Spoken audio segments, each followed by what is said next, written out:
The knocking woke me up, not the polite kind. This was insistent, almost desperate. I rolled over and checked my phone. 11:42 p.m. Nobody I knew would show up this late without calling first. I grabbed my t-shirt from the floor and pulled it on as I walked to the door.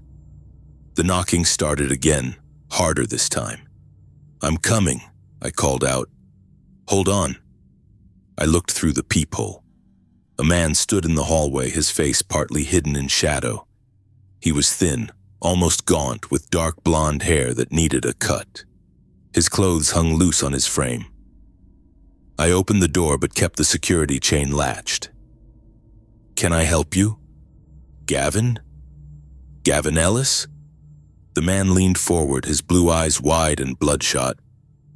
"It's me, Melvin Taylor. We served together in Afghanistan."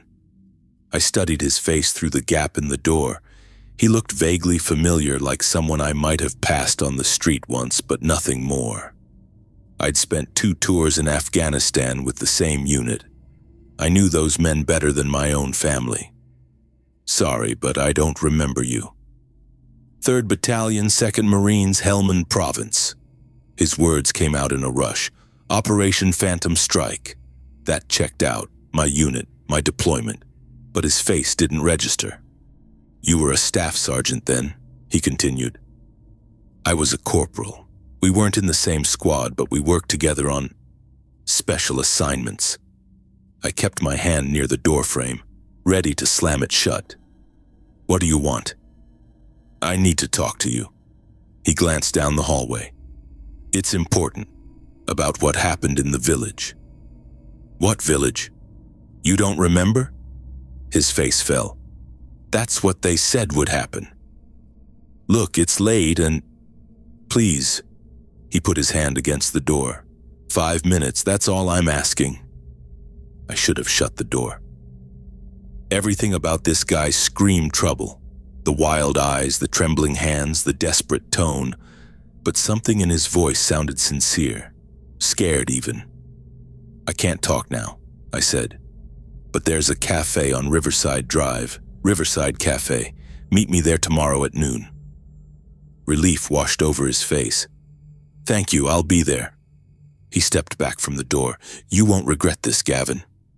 I closed the door, threw the deadbolt, and stood there listening until his footsteps faded down the hall. I pulled out my phone and searched Melvin Taylor Marines, but found nothing useful. I tried a few military databases I still had access to from my security work, but came up empty. Sleep didn't come easy after that. I lay awake wondering if I'd made a mistake agreeing to meet him, but by morning curiosity had won out over caution. I got to Riverside Cafe 20 minutes early and took a corner booth with a clear view of both the entrance and the emergency exit. Old habits. The place was half full with the lunch crowd, mostly office workers and a few retirees. Samantha, the regular waitress, walked over with a pot of coffee. "The usual today?" "Just coffee for now, Sam. I'm meeting someone." She filled my cup. "Must be important. You always sit at the counter." "Just an old acquaintance." I wasn't sure what else to call him. The door opened at exactly noon and Melvin walked in. He looked worse in daylight, thinner, more haggard. Dark circles hung under his eyes and his hands twitched at his sides. He spotted me and walked over. "You came," he said, sliding into the booth across from me. "I said I would." I watched him settle in, noting how his eyes darted around the room. "So, talk." Samantha appeared with another mug. "Coffee for your friend?" Melvin jumped slightly at her voice. "Yes, please." "And are you two ready to order?" "Give us a few minutes," I said. She nodded and walked away. Melvin wrapped his hands around the mug but didn't drink. "How long have you been out?" I asked. "We're 3 years. Medical discharge." He leaned forward. "Look, I know you don't remember me. That's part of what I need to tell you about. Start at the beginning." He took a deep breath.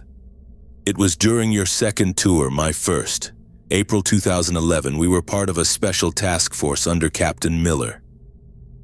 Eddie Miller, that name I knew, my CO during my second deployment.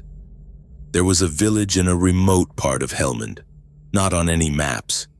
Intel said there was something unusual there. Someone, actually. What kind of unusual? He lowered his voice. A woman. They said she could see things before they happened. I sat back.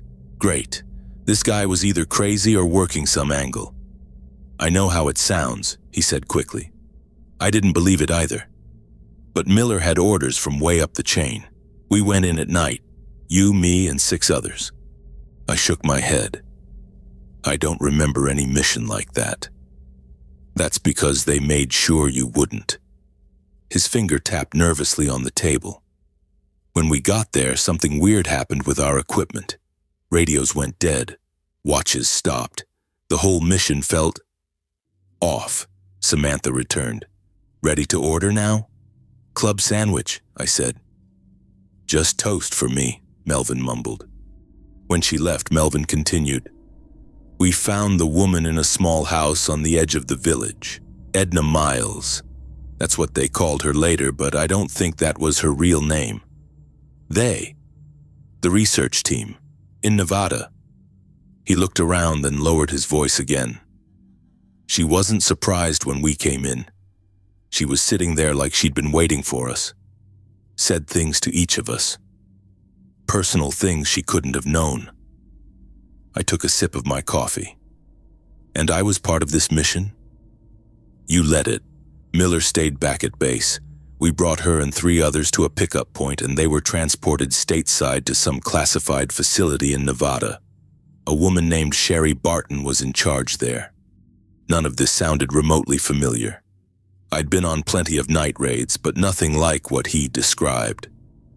Look, Melvin, I think you might be confusing me with... No, he cut me off. It was you. And what happened next is why I had to find you. He leaned closer. The soldiers who were on that mission started dying. Accidents mostly, but they weren't accidents. What do you mean? She told each of us how we would die, in that room before we took her. And it's happening exactly like she said. His voice cracked. 3 are dead already. Exactly how she described. Samantha arrived with our food and we fell silent until she walked away. So you think this woman is what? Cursing people? I couldn't keep the skepticism out of my voice. I know how it sounds. But there's more. After the 3rd death, they brought in a psychologist. Military guy named Asher McCoy. He specialized in memory work. Memory work? They made us forget. Some kind of treatment. Drugs, hypnosis, I don't know exactly, but they wiped our memories of the whole mission. He pushed his toast aside. It didn't work completely on me. I get flashes, nightmares. I put down my sandwich, my appetite gone. That's a hell of a story, Melvin, but I think you need real help, not... I knew you wouldn't believe me. He reached into his jacket and pulled out a folded photograph. That's why I brought this. He slid it across the table. I picked it up and froze. The woman in the photo was small, almost fragile-looking, with long black hair and large dark eyes that seemed to look right through the camera. She wore what looked like traditional Afghan clothing, but something about it seemed older, out of time. My mouth went dry. I knew her face. For months I'd been having the same nightmare. A woman standing at the foot of my bed, her dark eyes fixed on mine, her mouth moving as if speaking, though I could never hear the words. The same woman who was now staring back at me from the photograph. You recognize her, don't you? Melvin asked quietly. I looked up at him, unable to hide my shock. How did you get this? I took it. Right before we took her away. His eyes met mine. You remember now, don't you? I didn't. Not the mission, not him, not anything he'd described. But I knew her face as well as I knew my own. The woman who visited me every night in my dreams. Tell me everything, I said. From the beginning. The first night after Melvin left, I woke up to a scratching sound from somewhere in my apartment. I sat up, fully alert, and checked the time. 3:17 a.m. The sound came again, a light scraping like fingernails on drywall. I grabbed my phone, using its flashlight to check every corner of my bedroom, then the living room, kitchen, and bathroom. Nothing. I blamed it on the old building settling. But the next night, the same thing happened at exactly 3:17 a.m. A different noise this time, a soft tapping from inside my closet. When I yanked the door open, the sound stopped immediately. By the fifth night, I gave up on getting decent sleep. The noises changed, but the time never did. 3:17 a.m. like clockwork. Sometimes it was a low whisper too quiet to make out words. Other times it was the TV turning itself onto static. "You look awful," Jasmine said when we ran into each other in the hallway. She lived in the apartment across from mine. We weren't close, but we'd chat whenever we crossed paths. "No offense." "Thanks," I said, trying to smile. "Been having trouble sleeping." She studied my face with genuine concern. "More like not sleeping at all from the looks of it. New job stress?" "Something like that." I didn't want to tell her I was jumping at shadows because of some story a guy I hadn't seen in years had told me. "Nothing coffee won't fix. If you need anything, even just to borrow some melatonin, my door's always open." She paused. "Well, not literally always open, but you know what I mean." I thanked her and headed out, knowing damn well melatonin wasn't going to solve what was happening in my apartment. When the TV turned on by itself for the third night in a row, I called an electronics technician. The company sent over a guy named Jackson Dixon the next day. "So you're saying it turns on at exactly the same time every night?" Jackson asked, inspecting the back of my TV. He wore a button-up shirt with his company's logo and had curly black hair cropped close to his scalp. 3:17 a.m. Never 3:16, never 3:18. "And it always shows static?" "Yeah, no matter what channel it was on before." Jackson looked at me over his glasses. "You sure you're not accidentally sitting on the remote?" "I'm in bed when it happens. Remote's on the coffee table." He nodded, continuing his inspection. "No timer settings activated. Power supply looks normal." He checked all the connections, then pulled out a small device and ran it along the walls. "I'm checking for electromagnetic interference. Sometimes nearby equipment can trigger electronics to malfunction." After an hour of tests, Jackson sat on my couch with a puzzled expression. "I've got nothing. Your TV's in perfect working order, no crossed wires, no power surges, no remote issues. You're not on any kind of smart home system that could be hacked, right?" "No. Just a regular TV." He packed up his tools. "Only other explanation is someone's playing a prank, maybe a universal remote from another apartment. But the timing, that's weird. I'll be honest, I don't have a technical explanation for you." "Great," I muttered. "If it happens again, try unplugging the TV before you go to bed." He handed me his card. "Call me if you need me to come back, and maybe..." He hesitated. "Maybe what?" "Maybe check if the previous tenant died here or something." He laughed awkwardly. "I'm just saying 3:17 exactly every night isn't normal." After he left, I sat at my kitchen table with my laptop. I hadn't wanted to believe anything Melvin told me, but the timing of these disturbances right after his visit seemed too convenient to be coincidence. I typed Staff Sergeant Philip Bailey into the search bar. Several results came up, including a military obituary from 10 months ago. Heart failure at age 34. Unusual for someone in that kind of physical condition. Next, I searched for Corporal Patrick Ross, dead 8 months ago, car accident. Drove off a bridge with no skid marks. Police suspected suicide. Finally, Corporal Phoenix Farley, found dead in his shower just 3 months ago. Slipped and hit his head. Accident. 3 men from the same unit, all dead within a year. The coincidence made my skin crawl. I called Melvin's number, but it went straight to voicemail. I left a message asking him to call me back. Then I remembered he'd mentioned a roommate, Mark something. I didn't have Mark's number, but Melvin had told me they shared an apartment in Ridgewood. It took some digging, but I found a Mark Lynch who lived at an address in Ridgewood and matched Melvin's description of a tech guy. I called the number listed. Hello? The voice sounded wary. Is this Mark Lynch, Melvin Taylor's roommate? A pause. Who's asking? My name's Gavin Ellis. I'm an old friend of Melvin's. He came to see me last week and I've been trying to reach him. Mark's tone changed from suspicious to relieved. Oh, thank God. I was hoping some of his friends might know what's going on with him. He's been acting really strange. Strange how? Barely sleeps, keeps all the lights on at night, covers mirrors with towels. Mark lowered his voice. Last night I found him sitting in the bathtub, fully clothed, staring at the shower curtain. Said he saw some woman watching him from the corner of the bathroom. My mouth went dry. A woman? Yeah. He keeps talking about her but won't tell me who. Says she's in the room with us sometimes, standing in corners or reflections. Mark sounded genuinely worried. I think he needs help, man.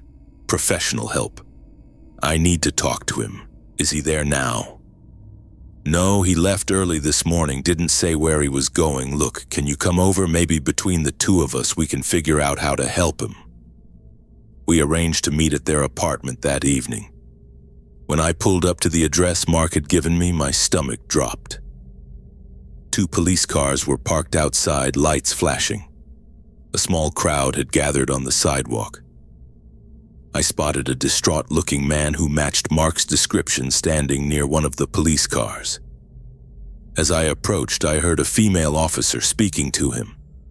Mr. Lynch, we'll need you to come down to the station to give a formal statement, she said. Her name tag read Mitchell. Another officer, a middle-aged man named Green according to his tag, was taking notes. Mark, I called out, I'm Gavin, Melvin's friend. Mark looked up, his face pale. You're too late. He's gone. Officer Mitchell turned to me. You know the deceased? The word hit me like a punch to the gut. Deceased? Melvin's dead? I'm afraid so, sir. Are you family? No. Old friend, military buddies. My mind raced. What happened? Officer Green spoke up. We're still investigating.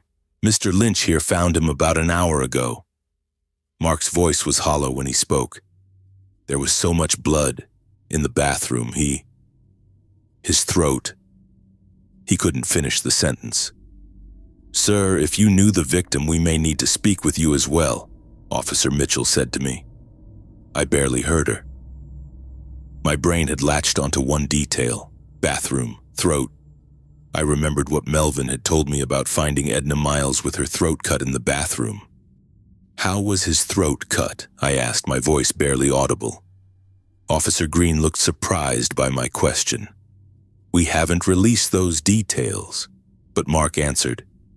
It was weird, like side to side, but deep in the middle, not side to side all the way. Mark's hands shook as he made a slicing motion across his own throat. Like someone started in the center and cut outward in both directions at once. The exact same way Melvin had described Edna Miles' death. I felt the blood drain from my face. Officer Mitchell noticed my reaction. Sir, are you all right? Did you know something about this? I shook my head, trying to gather my thoughts. No, I saw Melvin last week. He was scared about something. Scared of what? Officer Green asked, his pen poised over his notepad. How could I explain? That Melvin believed he was being hunted by the ghost of a woman our unit had captured in Afghanistan. that she'd promised to kill us all, one by one. He was going through some things, mentioned he wasn't sleeping well. It wasn't a lie, just not the whole truth. The officers asked me a few more questions when I'd last seen Melvin, what we'd talked about, if he'd mentioned any enemies or threats. I gave them vague answers, not ready to share the full story when I barely believed it myself. They let me go with a warning to stay available for further questioning. Mark walked me to my car, away from the crowd that had gathered. "There's something else," he said, his voice low. "Something I didn't tell the police because it sounded crazy." He glanced back at the apartment building. "This morning, before I found him, I heard him talking to someone. A woman. But when I checked his room, he was alone." I gripped my car door to steady myself. "Did you see anything unusual in the apartment? In mirrors or dark corners?" Mark stared at me. "How did you know?" "There was this weird smudge on the bathroom mirror, like a handprint, but the fingers were too long. I thought Melvin did it with wet hands or something." I got into my car without answering, my hands trembling as I put the key in the ignition. "Hey," Mark called through the window. "Did Melvin tell you something? About what was happening to him?" I looked up at him. "Lock your doors tonight, Mark, and stay out of that bathroom." As I drove home, my mind raced through everything Melvin had told me. Philip Bailey, Patrick Ross, Phoenix Farley, all dead. Now Melvin, all from our unit, all connected to that night in Afghanistan. I remembered Edna's words as Melvin had recounted them. "I see all your endings, each of you. I will visit you one by one." The TV would be on when I got home. Static. 3:17 a.m. And somewhere in the flickering gray light, I'd see her, watching, waiting, coming for me next. The detective looked tired when she showed up at my door the next morning. Dark circles ringed her eyes, and she carried a travel mug that smelled like strong coffee. She flashed her badge before I could ask. "Detective Olivia Simpson, I need to ask you some questions about Melvin Taylor." My stomach dropped. I stepped back to let her in, buying time to think. "What happened to Melvin?" She studied my face for a reaction. "Mr. Taylor was found dead in his apartment last night." I sank onto my couch. It wasn't a performance. My legs actually gave out. I'd just seen Melvin. He'd sat right where the detective was standing now. "When did you last have contact with Mr. Taylor?" she asked, taking out a small notebook. "Yesterday. He came by in the afternoon." I watched her write that down. "And what was the nature of your relationship?" "We served together. Afghanistan. We weren't close after, but..." I rubbed my face. "He showed up out of nowhere." She nodded, jotting notes. "And what did you discuss during this visit?" I almost laughed. What could I possibly say? That Melvin told me about a supernatural woman we'd captured who was now killing everyone involved? That he'd warned me I was next? He seemed paranoid. Talked about people following him. Old military stuff. I kept it vague but truthful. Did he mention any specific threats? Anyone who might want to harm him? I looked down at my hands. No one specific. A knock at the door made us both turn. Detective Simpson opened it to a man in blue coveralls carrying a metal case. "Oscar," she said. "Find anything useful?"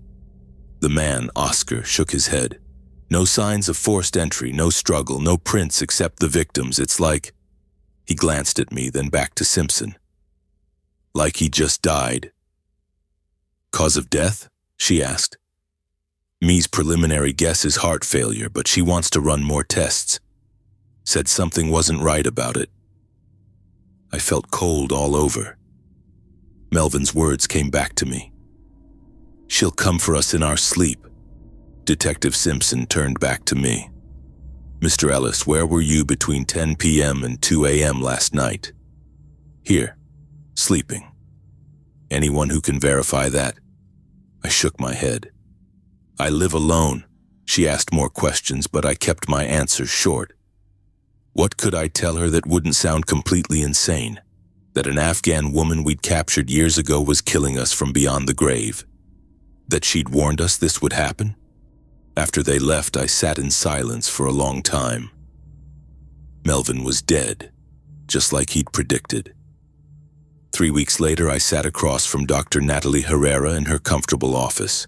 The walls were painted a soft blue and her degrees hung in simple frames behind her desk. She'd been recommended by the VA when I finally admitted I needed help. "The nightmares are getting worse," I said.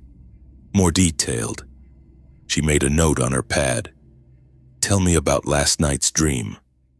I looked past her out the window. It was the same woman, Edna. She was wearing that white dress standing at the foot of my bed, but this time, I swallowed. This time I could see her throat was cut open. Blood kept pouring out, but she just stood there watching me. "And you say this woman was someone you encountered during your service?" "Yes." I didn't elaborate. Couldn't. Dr. Herrera leaned forward slightly. "Gavin, these persistent nightmares combined with your anxiety and insomnia suggest post-traumatic stress. I'd like to try you on a low dose of—" "No meds," I cut her off. "I need to stay sharp." "Sharp for what exactly?" Her tone was gentle but probing. I had no answer that wouldn't sound paranoid. I need to process this naturally." She nodded, though I could tell she didn't agree. "Then let's focus on other coping strategies. Have you tried the mindfulness exercises we discussed?" I nodded, not mentioning how hard it was to focus on breathing when I kept expecting to see a woman with a slashed throat standing in the corner of my living room. That night, the dream changed again. Edna wasn't just standing there anymore. She came closer, her dark eyes fixed on mine. Blood streamed down her white dress as her lips moved, whispering words in a language I didn't understand. I tried to run but couldn't move, tried to scream but made no sound. When I finally jerked awake, my sheets were soaked with sweat. I grabbed my journal from the nightstand and wrote everything down. Every detail I could remember. The journal was filling up fast, page after page of nightmares, each one more vivid than the last. I flipped through it, noting patterns, looking for anything that might help me understand what was happening. The next morning, I called a security company. "You want cameras in every room?" Tanner Berry looked around my apartment with raised eyebrows. He was younger than I expected, wearing a company polo shirt with the logo embroidered on the chest. "Every room," I confirmed, "and I want to be able to access the feed from my phone." He nodded, taking notes on his tablet. "Motion detection?" "Yes, and night vision capability." "This is pretty comprehensive security for an apartment." He wasn't judging, just stating a fact. "I've had break-in attempts." The lie came easily. Tanner got to work mounting cameras in corners, running wires through the ceiling. I watched him, asking questions about range and clarity. By afternoon, my apartment had become a surveillance center. He showed me how to use the app, how to check recordings, how to set alerts. "This should do the trick," he said, packing up his tools. "Call if you have any issues with the system." After he left, I tested each camera, making sure they captured every angle, every shadow. No blind spots. Nothing could get in without me seeing it. Nights became a blur of checking camera feeds, startling at every notification. A branch scratching the window. Headlights sweeping across my ceiling. My own shadow moving across the wall. During the day, I searched for information about the facility in Nevada that Melvin had mentioned, about Dr. Sherry Barton. I found nothing, no records, no mentions in military databases I still had access to. It was as if the whole thing had been wiped clean. I tried contacting other guys from our unit, but most didn't return my calls. The few who did seemed nervous, changing the subject whenever I brought up our time in Afghanistan. 4 weeks after Melvin's death, I sat on my couch surrounded by notebooks filled with my increasingly disjointed handwriting. The TV played a news program I wasn't watching. My phone showed 6 different camera feeds, all clear. I hadn't slept more than 2 hours at a stretch in days. I picked up the most recent journal, flipping through pages of nightmare descriptions. Was I losing my mind? Had grief and guilt over whatever happened in Afghanistan finally broken something in me? Or was Melvin right? Was Edna Miles coming for us one by one? My phone buzzed with a motion alert from the bedroom camera. I jumped, nearly dropping it as I pulled up the feed. Nothing there. Just my empty room, the bed I hadn't slept in for days, and the soft flutter of curtains from the air vent. But for a split second in the corner of the screen, I thought I saw the edge of a white dress. I woke up with a jolt. The digital clock on my nightstand read 3:17 a.m. The same time as always. My body knew before my brain did that something wasn't right. The steady red recording lights on my security cameras were off. All of them. I sat up and grabbed my phone, tapping the security app. Nothing but black screens. The system Tanner had installed just days ago, completely dead. A faint light spilled from my bathroom doorway. I hadn't left it on. My mouth went dry as I swung my legs over the side of the bed, the floorboards cold against my bare feet. "Hello?" I called out, my voice sounding smaller than I intended. No answer. Just the soft hum of my refrigerator in the kitchen and the distant sound of a car passing on the street outside. I stood and moved toward the bathroom, my hand instinctively reaching for a weapon that wasn't there. Old habits. The door was partially open, a sliver of yellowish light cutting across my bedroom floor. I pushed it wider with my fingertips. The faucet wasn't running. Nothing seemed out of place. Until I looked at the mirror. Edna Miles stared back at me. Not my reflection. Hers. Her long black hair hung down past her shoulders, her dark eyes fixed on mine with that same piercing stare I remembered from Afghanistan. She wore the same white dress from the night we took her. I stumbled backward, my shoulder hitting the doorframe. My breath came in quick, shallow gulps. "You're not real," I said. Her image didn't waver. She didn't blink. She just kept looking at me with those knowing eyes. I forced myself to step forward, anger suddenly replacing my fear. I'd been running for too long. "What do you want from me?" I asked, my voice stronger now. "Why are you doing this? Tell me the truth." The bathroom light flickered once, twice, then steadied. The air around me turned icy cold, so cold I could see my breath clouding in front of my face. The small potted plant I kept on the windowsill, a housewarming gift from Jasmine next door, started to wilt before my eyes. The leaves curled inward, turned brown, then black, then crumbled to dust. The one on the back of the toilet did the same, then the small succulent by the sink. One by one, every bit of life in the room withered away. Still, Edna's reflection remained motionless, her eyes locked with mine. Waiting. "I remember bits and pieces," I said. "The village, the mission, you. But not everything, not why we were sent there or what really happened after." I swallowed hard. "If you want something from me, you need to show me. All of it." The mirror's surface rippled like disturbed water. And then it happened. My head exploded with images, sounds, smells, not the fragmented flashbacks I'd been having, but complete memories crashing through whatever walls my mind had built to protect me. I saw the village again. Mud brick houses scattered across a dusty valley floor in northern Afghanistan. Our unit moved through narrow streets at dawn. Eddie Miller had told us we were extracting a high-value intelligence asset. Simple mission, in and out. But we weren't there for a Taliban informant or weapons dealer. We were there for her. She can see things before they happen, Eddie had said during the briefing. Some kind of fortune teller the locals think is holy. Command wants her abilities assessed.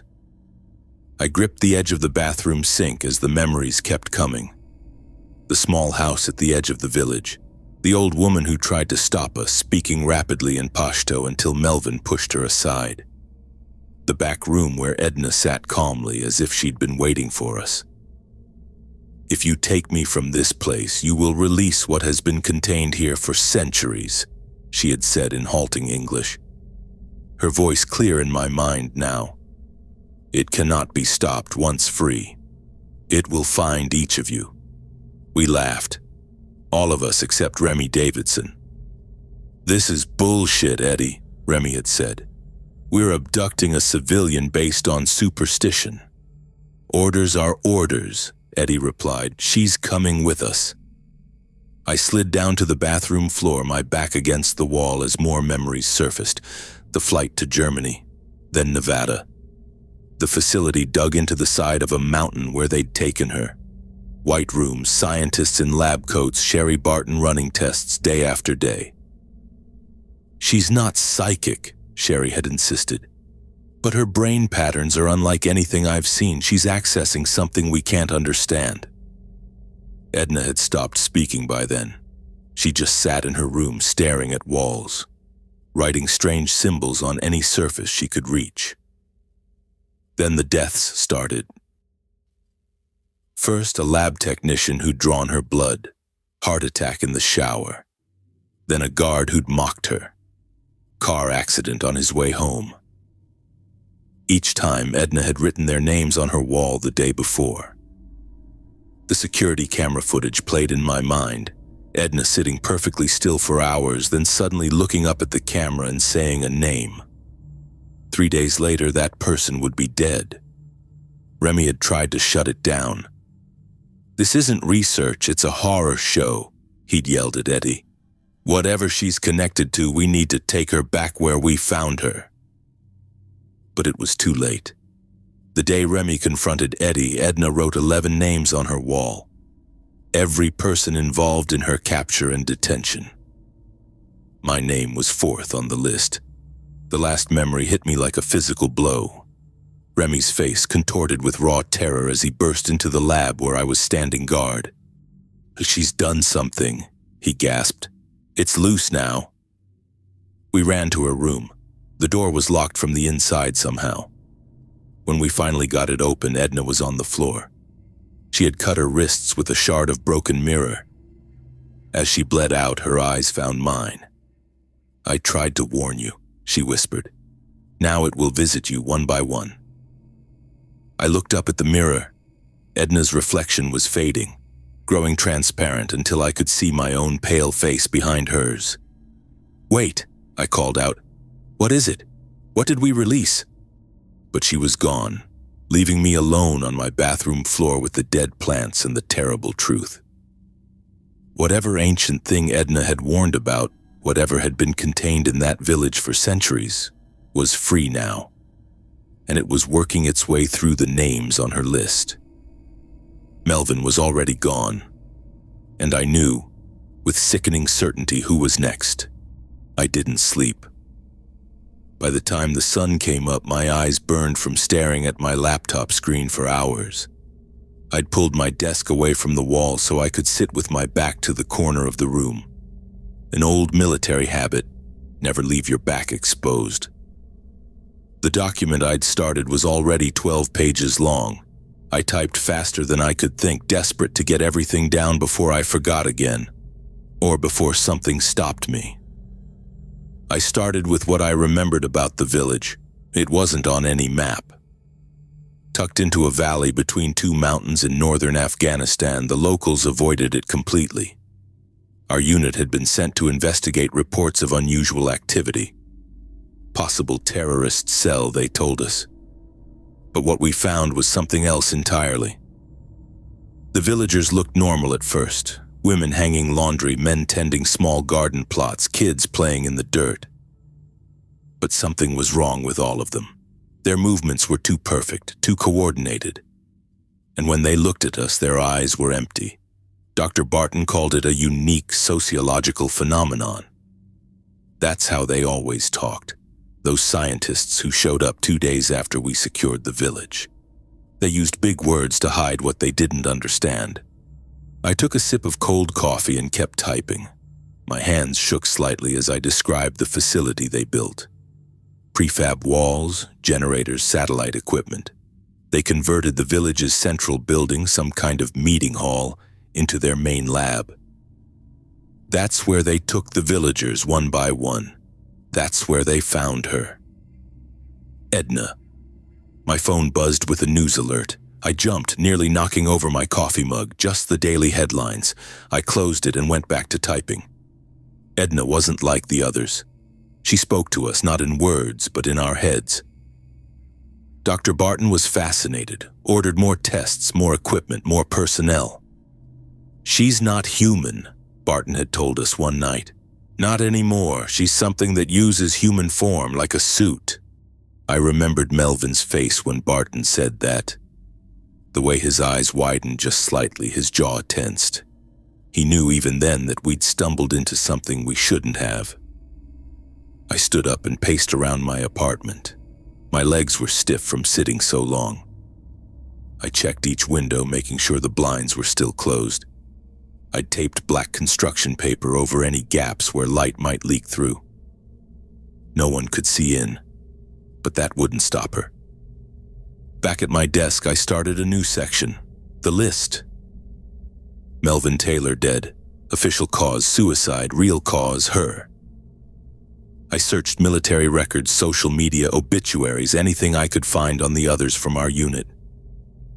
The pattern was clear once I knew what to look for. James Peterson, car accident, 2019, vehicle drove off a cliff with no skid marks. Marcus Wells, drowning, 2020, found in his bathtub. Sarah Reeves, house fire, 2018, started in the bedroom while she slept. Darren Chen, unknown causes, 2021, found dead in his apartment. 8 names, 8 deaths, all ruled accidents or suicides, all between 2018 and now. 3 names remained unchecked. Eddie Miller, former CO. Asher McCoy, military psychologist. Gavin Ellis, me. I added a note beside Eddie's name. Retired. Last known location, Tucson, AZ. My hands stopped typing. Eddie might still be alive. He might know something, anything that could help me understand what was happening, what I was up against. I reached for my phone, then hesitated. If I called Eddie, I might put him in danger, but if I didn't and she was working down the list, I put the phone down. First, I needed to make my apartment as secure as possible. I pulled up the website for a local security company and requested an immediate consultation. Their earliest appointment was tomorrow morning. Not soon enough. I called 2 more companies. One could come this afternoon. I booked them immediately, paying extra for expedited service. Then I made another call to a specialized contractor I knew from my security work. He dealt with high-end protective measures, the kind that weren't strictly available to civilians. Tanner, it's Gavin Ellis. I need a complete setup, today. What kind of threat level? He asked. No questions about why or what happened. Maximum, I said, and I need it to work even during power outages. I'll be there in 2 hours. While waiting, I kept documenting. This wasn't just for me anymore. If something happened, someone needed to know the truth. Someone needed to be warned. I created 3 identical USB drives with everything I'd written, plus the security footage from my apartment, photos from my time in Afghanistan that I'd kept hidden, and scanned copies of my military records. I wrote 3 letters, each addressed to a different person. Detective Olivia Simpson, Dr. Natalie Herrera, my psychiatrist, Jasmine Medina, my neighbor, the only person I somewhat trusted. The letters explained what to do with the drives if I disappeared or died, how to stay safe, who else might be in danger. When Tanner arrived, he didn't comment on my appearance or the state of my apartment. He just got to work installing motion sensors, upgraded locks, cameras with backup power supplies, and a few devices he didn't name. This one detects changes in electrical fields, he said, mounting a small black box near my bedroom door. If something interferes with your power or electronics, it'll alert your phone before the systems go down. I watched him work, checking my phone every few minutes. The security app still showed all cameras functioning. No movement, no shadows where they shouldn't be. "How long have you been awake?" Tanner asked as he finished up.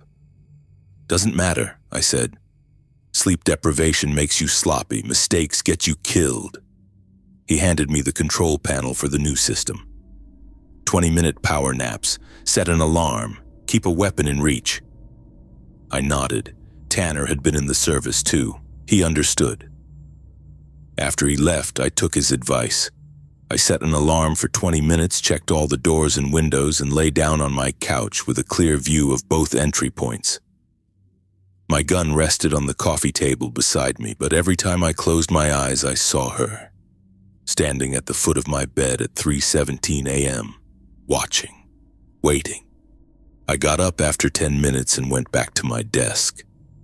Sleep would have to wait. I had to finish documenting everything while I still could, while I was still here. I knew she was watching me. In the dark corners of my apartment, in the bathroom mirror when I looked away, in the black screen of my phone before it lit up. She was patient. She'd been patient for centuries, trapped in that village. She could wait a little longer to cross my name off her list. But I wouldn't make it easy for her. Not after what I'd seen, not after what we'd done. I kept typing.